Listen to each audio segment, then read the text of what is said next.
জুলাই গণ অভ্যুত্থানে ক্ষমতাচ্যুত স্বৈরাচারী আওয়ামী লীগ সরকার দেশে আইএমএ জালিয়াত অর্থাৎ অন্ধকার যুগ প্রতিষ্ঠা করেছিল বলে মন্তব্য করেছেন অন্তর্বর্তী সরকারের প্রধান উপদেষ্টা অধ্যাপক মোহাম্মদ ইউনূস।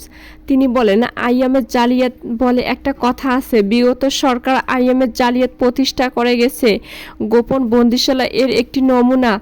এদিকে বন্দিশালা পরিদর্শন শেষে অধ্যাপক ইউনূস এ কথা বলেন। অধ্যাপক ইউনূস উপদেষ্টা পরিষদের সদস্য, ভুক্তভোগী ও সাংবাদিকদের নিয়ে গোপন বন্দিশালা পরিদর্শন করেন। এসব বন্দিশালা আয়নাঘর নামে পরিচিতি পেয়েছে। প্রধান উপদেষ্টা প্রেস উইং জানিয়েছে, গোপন বন্দিশালাগুলো আগারগাঁও, কচুক্ষেত ও উত্তরা এলাকায়। বন্দিশালা ঘুরে দেখে অধ্যাপক ইউনূস সাংবাদিকদের বলেন, বীভৎস দৃশ্য, নৃশংস জিনিস হয়েছে এখানে।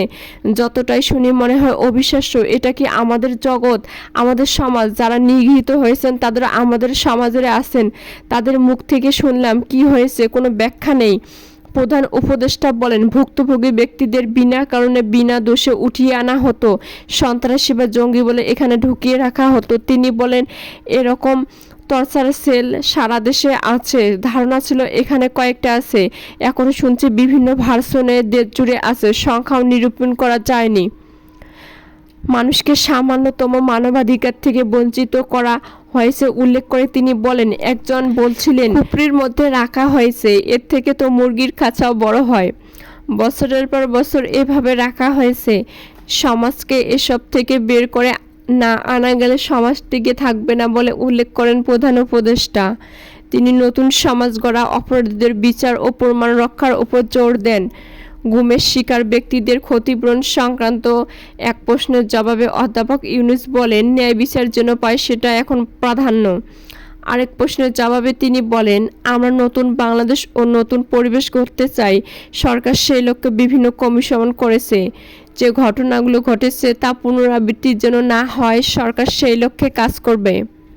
প্রধান উপদেষ্টা গোপন বন্দিশালা পরিদর্শনের সময় তার সঙ্গে ছিলেন আইন বিচারক ও সংসদ বিষয়ক উপদেষ্টা অধ্যাপক আসিফ নজরুল, পরিবেশ, বন ও জলবায়ু পরিদর্শন মন্ত্রণালয়ের উপদেষ্টা সৈয়দ রিজওয়ানা হাসান, গৃহায়ন ও গণপূর্ত উপদেষ্টা আদিলুর রহমান খান, উপদেষ্টা মাহফুজ আলম, তথ্য ও সম্প্রচার মন্ত্রণালয়ের উপদেষ্টা নাহিদ ইসলাম এবং স্থানীয় সরকার, পল্লী উন্নয়ন ও সমবায় উপদেষ্টা আসিফ মাহমুদ সজীব Bhuiyan.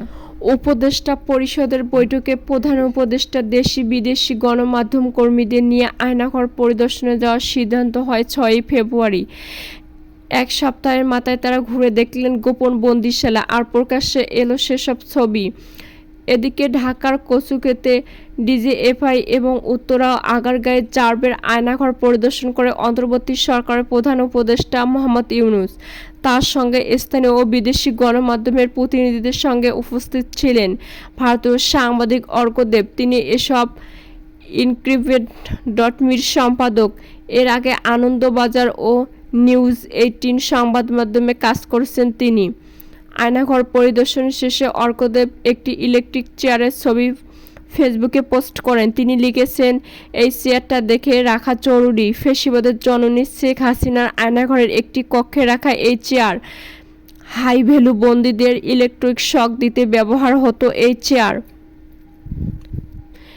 ডিজিএফআইয়ের counter terrorism intelligence bureau এই আয়নাঘরের দায়িত্বে ছিল। সারাক্ষণ একজন ফ্যান চলত এই ঘরগুলিতে। ফ্যান বন্ধ হলে কান্না আর গঙ্গানির শব্দ শুনতে পাওয়া যেত। আর কিছুক্ষণ, আজ থেকে গোটা বিশ্ব আয়নাঘরের সব ছবি দেখবে। আরেকটি পোস্টে অর্ক বলেন, এখানে বন্দী ছিলেন মাইকেল চাকমা। তিনি মাইকেল চাকমার বক্তব্য তুলে ধরে বলেন, প্রথম যে দুটো রুম দেখা যাচ্ছে ঠিক এই রুমগুলোর মধ্যে 113 নম্বর সেল, যেটি একেবারে বাথরুমের পাশে, এবং সেলের ভিতর ঢোকার সময় বা সাইডের কোনায় একটি সিসি ক্যামেরা 24 ঘন্টা চালু থাকে। এই সেলে আমি প্রায় 2 বছর বন্দী ছিলাম। একই লাইনের 117 নম্বর রুমে ছিলাম প্রায় 1.5 বছরের একটু বেশি। নিচের রুমগুলোর মধ্যে 104 নম্বর রুমে ছিলাম 1 বছরের কাছাকাছি। 104-এর পরে 105 নম্বর সেল, এরপর টয়লেট, বাথরুম ও চুল কাটার সেল। চুল কাটার সেল নম্বর 106। এছাড়া আরও অনেক রুমে আমাকে রাখা হয়। শুধু রাজধানী ঢাকা নয়, দেশের প্রত্যন্ত অঞ্চলে থাকা আয়নাঘরও খুঁজে বের করা হলে জানিয়েছেন অন্তর্বর্তী সরকারের প্রধান উপদেষ্টা প্রেস সচিব শফিকুল আলম। রাজধানীর বেইলি রোডে ফরেন সার্ভিস একাডেমিতে এক সংবাদ সম্মেলনে এসব কথা বলেন তিনি। শুধু রাজধানী নয়, দেশের প্রত্যন্ত অঞ্চলে থাকা আয়নাঘরও খুঁজে বের করা হবে বলে জানিয়েছেন অন্তর্বর্তী সরকারের প্রধান উপদেষ্টা প্রেস সচিব শফিকুল আলম। রাজধানীর বেইলি রোডে ফরেন সার্ভিস একাডেমিতে এক সংবাদ সম্মেলনে তিনি এসব কথা বলেন। এছাড়া দেশে 700 থেকে 800 আয়নাঘর আছে। জাতিসংঘের প্রতিবেদনে বলা হয়েছে, শেখ হাসিনার নির্দেশে এসব হয়েছে।